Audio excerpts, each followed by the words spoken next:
Okay, this is an example from section 7-3, estimating a population standard deviation or variance.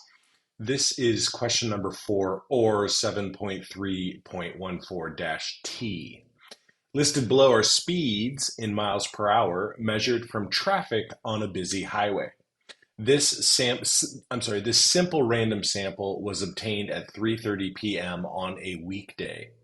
Use the sample data to construct a 99% confidence interval estimate of the population standard deviation.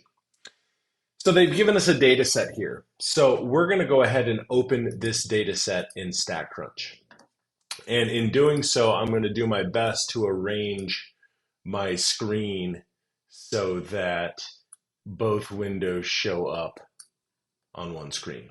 And I feel I was successful there. So what I want to do here is, since I have a data set, this is pretty straightforward. I'm going to go into stat. I'm going to go into variance stats. I'm going to go to one sample with data. Now I am going to use data here. I'm going to tell StatCrunch where the data is. It's in the column called var1.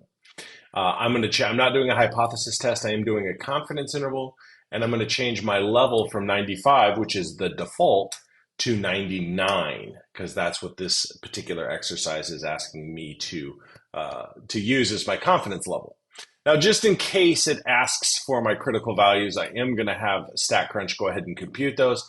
I'm pretty certain they will not come up in this exercise, but just in case. And now I'm going to go ahead and hit compute. And now I get the lower level of my confidence interval and the upper level of my confidence interval. But please remember that these are listed as variance variables. So I have to, or I should say, listed as variance limits. So I'm going to need to take the square roots of these values. So I need to find where my calculator is. So what I'm going to do here is I'm going to minimize StatCrunch just a bit. I'm going to bring my calculator over. And so I'm going to have this on one screen. So I'm going to go ahead and find the square root of my lower limit. So I'm going to do the square root of 10.202995. I hit the square root button there, and I get 3.19.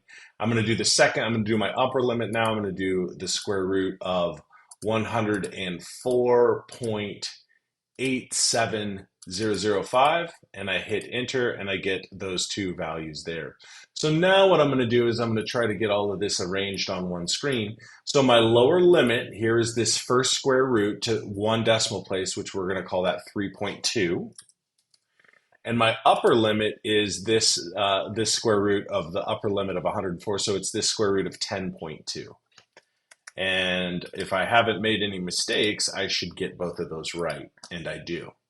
Now, the last bit is just kind of a multiple choice option here. So does the confidence interval describe the standard deviation for all times during the week?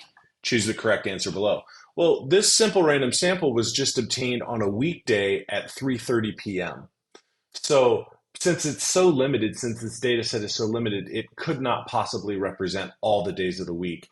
So I'm going to go with option B. No, the confidence interval is an estimate of the standard deviation of the population of speeds at 3:30 p.m. on a weekday, not other times.